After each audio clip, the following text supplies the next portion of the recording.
Hello BookTube and welcome back to our channel. Today I'm going to be bringing you my anime recap for the winter season of 2021.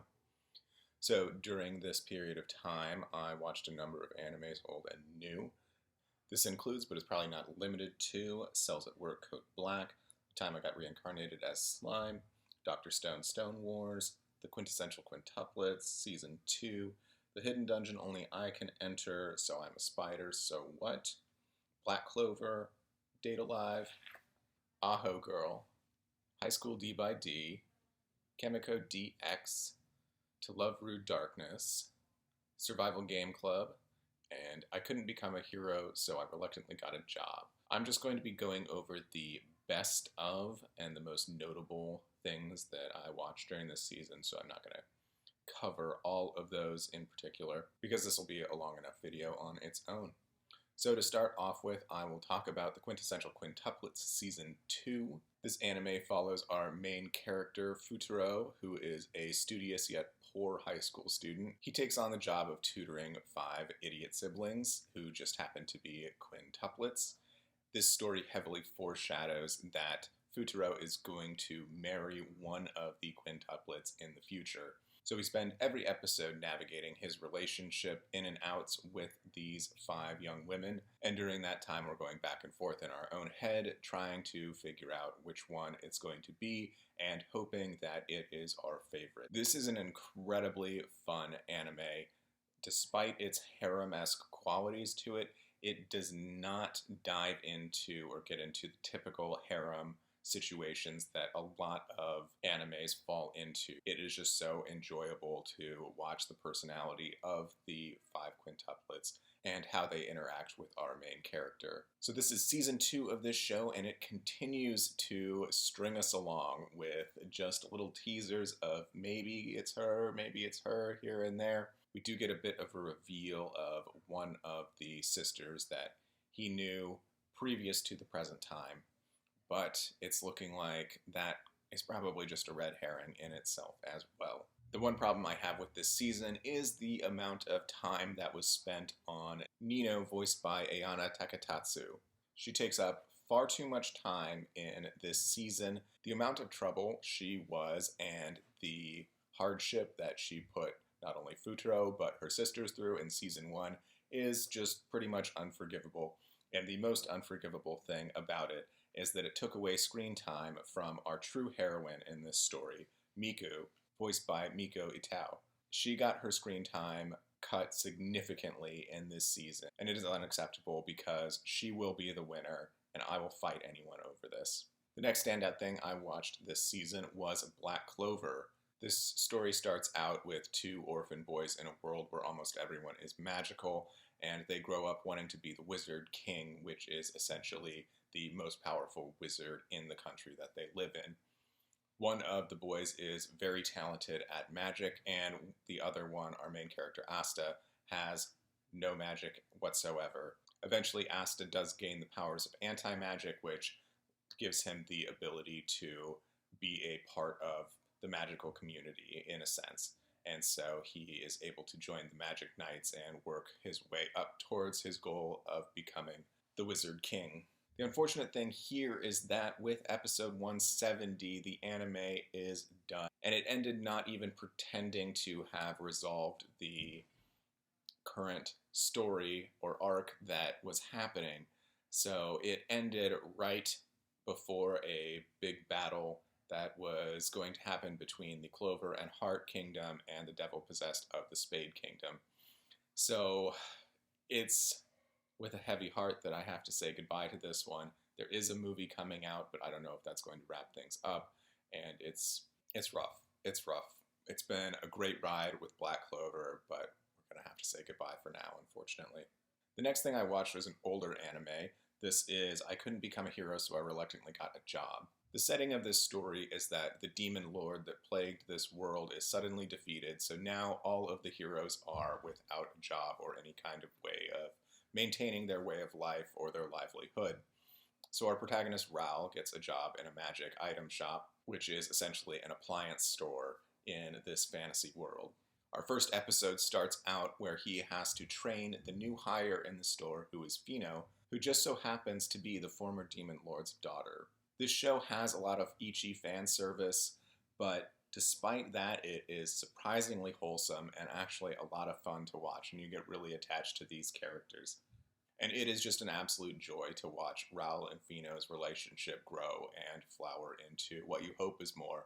But there's only one season of this, 12 episodes, so we don't know for sure what or where that could eventually end up. The thing I probably loved the most about this show was Azusa Tadakoro, who voices Fino. She really captured the essence of this character with her voice acting and really just brought Fino to life in a way that really just brought a real person out of this anime character. The next thing that stood out was Dr. Stone Season 2 Stone Wars. The setting of this story is that the modern world is sent back to the Stone Age by an unexplained phenomenon that caused everyone on the planet to become petrified.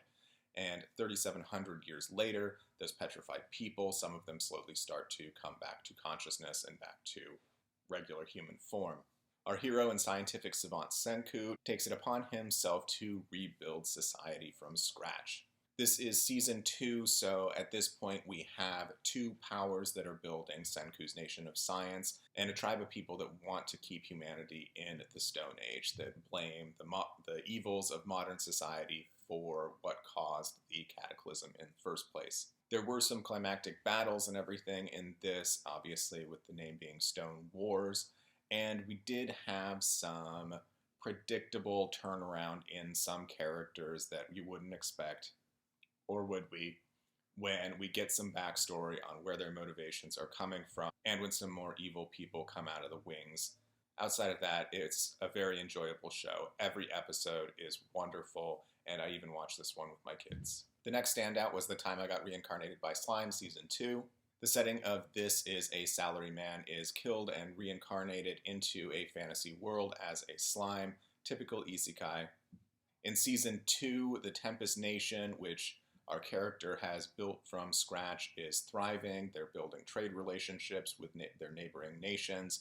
However, this does not always go smooth, and the church of one of the nations near them decides that a city of monsters is not going to be allowed, and they start a war. This season started out pretty slow. I actually was not watching week to week for a while because there was a lot of slice of life that just happened in the beginning few seasons.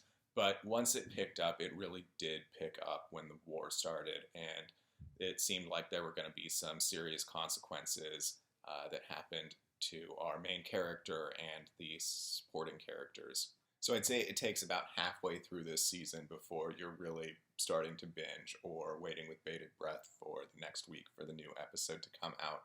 But a great follow-up to the first season, and once again, waiting for more episodes because you just want to know where this story goes. The next standout is So I'm a Spider, So What? This is another isekai. So a high school class is reincarnated to a fantasy world.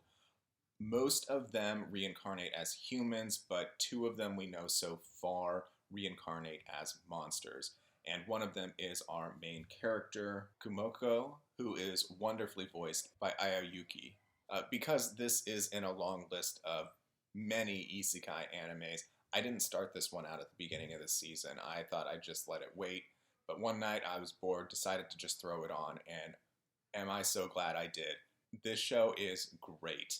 You are just loving to follow along with our main character, who is a spider, and watching her level up and struggle through being reincarnated into this dungeon where there are monsters that are way more powerful than her, and it's just a struggle day to day to stay alive. And it is so fun to follow along as she gets stronger and becomes eventually the strongest thing in the dungeon. We're now on the second part of season 1 for the spring anime season, which I'm so thankful for. If I had to wait any longer to get some more episodes of this show, it would have been rough. But easily I can say I am hooked. The only thing that is a drawback to this show is the human characters, strangely enough.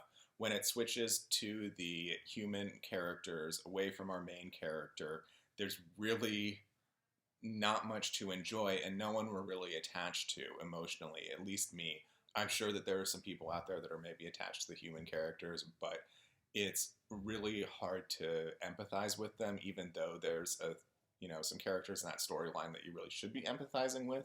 Strangely, I don't find myself really feeling for them or caring what's happening with them. The only exception to this side of the story is the other character that was reincarnated as a monster, Feirun, who is voiced by Iri Kitamaru. And then the last thing I'm going to comment on is Cells at Work Code Black. Unfortunately, this one's kind of a dud. It did not recapture the magic that original Cells at Work had. It's boring for some reason. The situations aren't as interesting. I don't agree with the decision the creators made to go in the Ichi fan service direction with the white blood cells. Original Cells at Work didn't need that kind of content to keep its fan base. It was just great on its content alone, on the plot of the episodes, on the education of the biology of the body.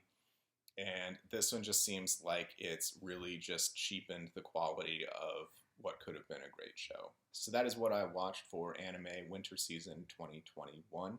If you've watched any of this stuff or have anything to add, go ahead and leave that in the comments below. And let me know if you watched any anime over winter 2021 and if you're watching anything for spring season 2021. Bye, guys.